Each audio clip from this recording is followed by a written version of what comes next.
인사이드머니에 오신 것을 환영합니다. 저는 정재기 CFP입니다. 노후소득의 중요한 축을 담당하고 있는 주택연금. 최근 주택연금에 큰 변화가 생겼습니다. 지난 9월 25일 국회 정무위에서 한국주택금융공사법 개정안이 통과되면서 주택연금 제도에 큰 변화가 있을 예정입니다. 엄밀히 말하면 아직 국회 본회의를 통과하지 않았기 때문에 확정된 것은 아닙니다만, 이 개정안 자체가 여야 의원들의 발의를 한데 묶어서 상임위를 통과한 만큼 본회의에서도 무난히 통과되지 않을까 예상하고 있습니다. 이번 시간에는 개정될 주택연금 제도의 골자를 살펴보고 주택연금의 활용 시 주의할 점도 함께 살펴보도록 하겠습니다. 개정안 내용 첫 번째입니다. 가입할 수 있는 집값이 공시가격 9억 원으로 바뀌었습니다. 종전에는 공시가격이 아닌 시가, 감정평가 금액 9억 원까지 가입할 수 있었는데요. 그러던 것이 이번에 공시가격 9억 원으로 바뀌면서 가입할 수 있는 대상이 많아졌습니다. 일반적으로 공시가격은 시세의 한 60에서 70% 정도 수준이니까 보통 시세로는 한 12억에서 13억 정도 된 주택도 이제 가입이 가능하시게 된 거죠. 다만 연금 수령액은 종전의 시세 9억 원짜리 주택과 동일하다는 점은 좀 기억하셔야 되겠습니다. 다시 말해서 시세 9억이나 12억이나 연금 액수는 동일하다 이거죠. 대신 나중에 청산할 때는 12억짜리 주택을 보유하신 경우가 훨씬 더 청산금을 많이 받게 되겠습니다. 두 번째입니다. 주거용 오피스텔에 사시는 분도 이제 가입할 수 있게 됐습니다. 주거용 오피스텔은 종전에는 주택으로 분류되지 않았기 때문에 주택연금에 가입할 수가 없었습니다. 실질적으로는 주택이지만 관련법의 분류가 그렇지 못해서 가입할 수가 없었던 것이죠. 사실 주거용 오피스텔을 혼자 지내시는 분이나 노인 부부가 지내시기에 괜찮은 부분이 많습니다. 2019년 말 기준으로 주거용 오피스텔에 거주하시는 고령층이 약 4만 6천 가구가 된다고 하니까 결코 적지 않습니다. 그렇다고 해서 주택연금을 가입하자고 오피스텔에서 다시 일반 주택으로 옮기시기도 쉽지가 않았을 텐데, 이번에 그게 바뀌게 돼서 어쨌든 개정안에서 주거용 오피스텔도 주택연금 가입되어도 된 만큼 혜택을 보실 분들이 많아지게 될 것 같습니다. 또한 주택의 일부를 임대해 주시는 단독주택이나 다가구 주택도 이번에 가입이 허용된 부분들도 좋아졌습니다. 개정안 세 번째입니다. 신탁 방식 가입도 가능해졌습니다. 신탁 방식이라는 말이 조금 생소하실 수도 있는데요. 이 부분은 사례를 들어서 좀 설명을 드리는 게 좋겠습니다. 예를 들어서 부모님 두 분이 아버지 명의로 된 집에서 사시면서 주택연금을 받고 지내시다가 아버지가 먼저 돌아가실 수 있지 않겠습니까? 이럴 경우에 종전에는 어머니께서 계속 그 집에 사시면서 주택연금을 받으려면 상속인의 자식들이 모두 동의를 해야 가능해졌습니다.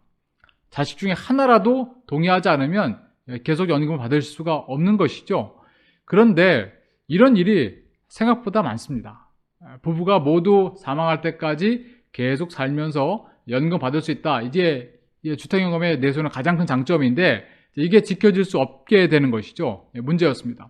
그래서 이번 개정안에서는 종전과 같이 상속인의 동의를 거쳐서 연금을 계속 받도록 할 수도 있고, 가입자가 원할 경우에는 이 신탁 방식, 말 그대로 믿고 맡기는 이 신탁 방식을 통해서 자동으로 배우자에게 주택연금 수급권이 승계되도록 이렇게 할 수도 있게 되었습니다. 개정 내용 네 번째입니다. 주택연금 압류방지 통장이 도입됩니다. 노년에 뜻하지 않은 일로 재산이나 소득이 압류되는 경우가 간혹 있습니다. 그러나 어떤 최소한의 생계는 유지될 수 있도록 해야 된다, 이런 측면에서 우리나라의 민사집행법에서는 월 185만 원까지는 압류를 금지하고 있습니다.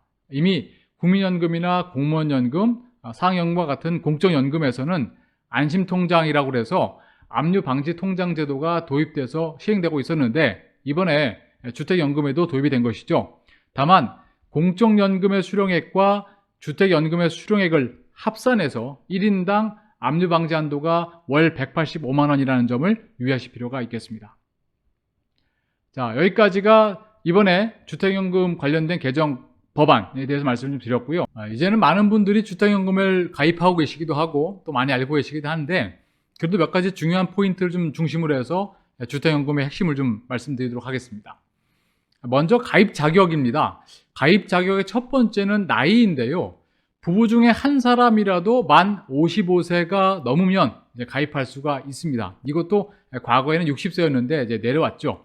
이때 반드시 그 소유자의 나이는 필요는 없습니다. 누구든지 간에 만 55세 넘으면 되고, 대신 연금 액수는 부부 중에 나이가 적은 사람 기준으로 지급이 됩니다. 예를 들어서 남편은 65세, 아내가 55세다. 이렇다면 연금 액수는 55세를 기준으로 지급되는 것이죠.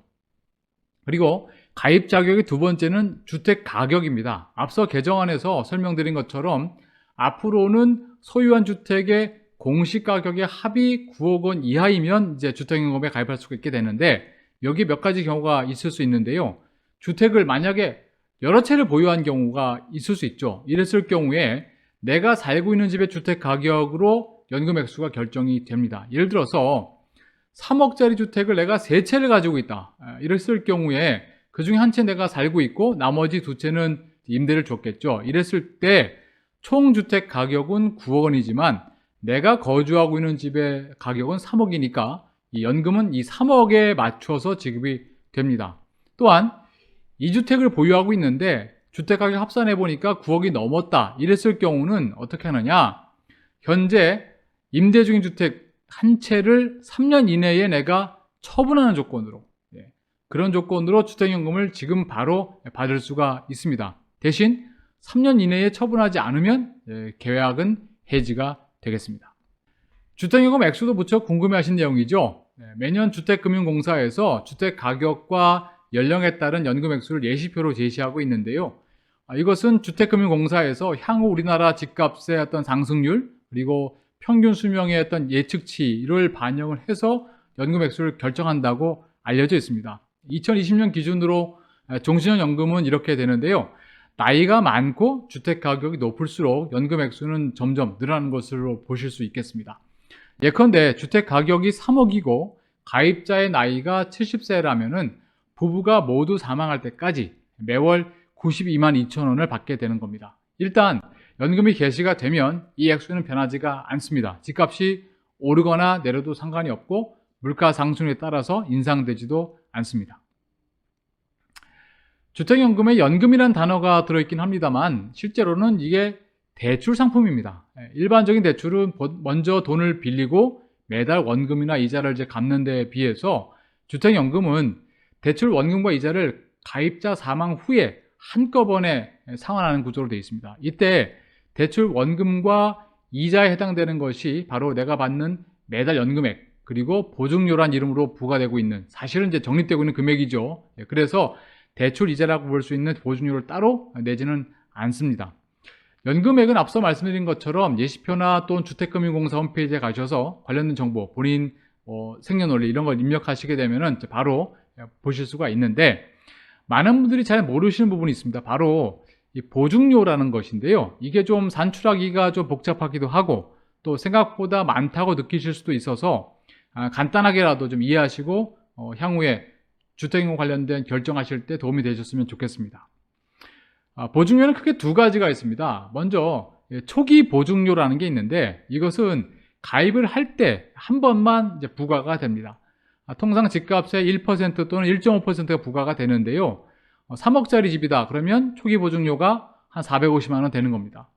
일종의 선이자 같은 개념으로 보시면 되겠습니다. 이것 역시 따로 납부하실 필요는 없이 적립해 뒀다가 나중에 함께 정산이 되는 것입니다.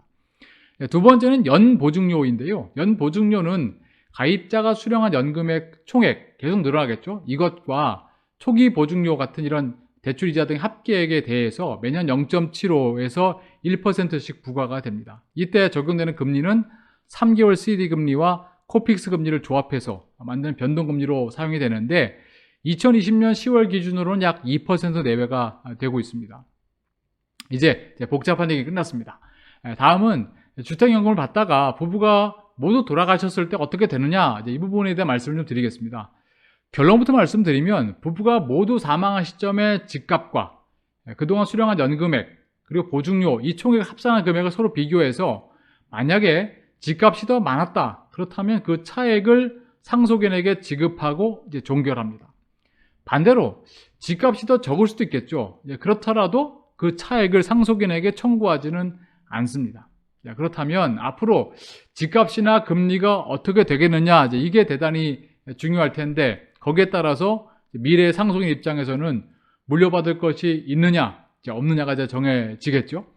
한 적어도 30년 정도를 좀 추정해야 되는데 이게 뭐 쉽게 예단할 수는 없는 일입니다. 그러나 이렇게 볼 수 있겠죠. 금리는 현재와 같은 수준으로 계속 유지된다고 일단 가정을 하고 거기에 집값 상승률만 조금씩 바꿔봐서 어떻게 되겠느냐 이런 시뮬레이션 한번 돌려볼 수 있겠습니다. 제가 한번 만들어 봤는데요. 함께 보시면서 주택연금에 대한 판단 어떻게 활용할까 여부도 한번 결정해 보시면 좋겠습니다. 일단 세 가지 시뮬레이션 모두 주택값은 3억 원, 현재 나이 60세, 그리고 100세까지 연금을 계속 수령한다. 이런 조건으로 돌려봤습니다. 첫 번째 케이스입니다. 매년 집값이 2%씩 상승하는 경우입니다. 이때 집값은 40년간 계속 2%씩 올라서 약 6억 6천만 원이 되어 있고요. 총 연금 수령액은 약 3억 원입니다. 여기에 보증료 등의 비용까지 차감한 정산금액 약 1억 8천만 원이 상속되게 되겠습니다. 두 번째는 매년 집값이 3%씩 상승하는 경우입니다. 이 경우 집값은 약 9억 8천만 원까지 되고 총 연금 수령액은 3억 원으로 종전과 같습니다. 보증료 등의 비용을 빼더라도 정산금액은 한 5억 원 가까이 되니까 집값이 오르면 그만큼 상속인들한테도 유리한 결과가 나오게 되는 것이죠. 세 번째는 매년 집값이 1%씩만 오른다고 해보겠습니다. 이 경우는 집값은 한 약 4억 5천만 원 정도 이렇게 받게 되지 않아서 정산금액이 오히려 마이너스 3,800만 원으로 나옵니다. 그러나 정산금액이 마이너스로 나오더라도 상속인에게 청구하지 않는다. 그거 제가 말씀드렸죠. 따라서 상속인들이 추가로 부담할 비용은 없습니다. 또 많은 분들이 궁금해하시는 것 중에 하나가 최근에 서울이나 수도권 지역 아파트가 아주 급등했죠. 이럴 경우에 해지했다가 다시 가입을 하면은 연금 수령액이 더 많아지지 않겠느냐 이런 부분입니다. 한 2, 3억 올랐다고 하면은 매월 받는 금액이 꽤 차이가 있기 때문에 한번 생각해 볼 만한 대목이죠. 그러나 일단 가입을 했다가 해지하시게 되면은 그 집에 대해서는 3년간 다시 가입할 수는 없습니다. 그리고 그동안 받았던 연금 총액 그리고 보증료 같은 것을 또 한꺼번에 상환해야 된다는 점도 유의하셔야 되겠습니다. 자, 오늘의 결론입니다. 주택연금은 노후의 안정적인 주거와 생활비를 함께 확보할 수 있다는 장점 분명히 있습니다. 그러나 미래의 어떤 금리와 주택 가격에 따라서 최종적인 결과가 좀 달라질 수 있다. 이런 부분도 좀 유의하셔야 되겠고요. 만약에 우리나라 집값이 장기간에 걸쳐서 계속 하락할 것이다. 이렇게 예상이 된다면 주택연금은 대단히 현재로서는 유리한 선택이 될 수 있겠습니다. 네, 끝까지 함께 해주셔서 감사드리고요. 인사이드 머니의 정재기였습니다.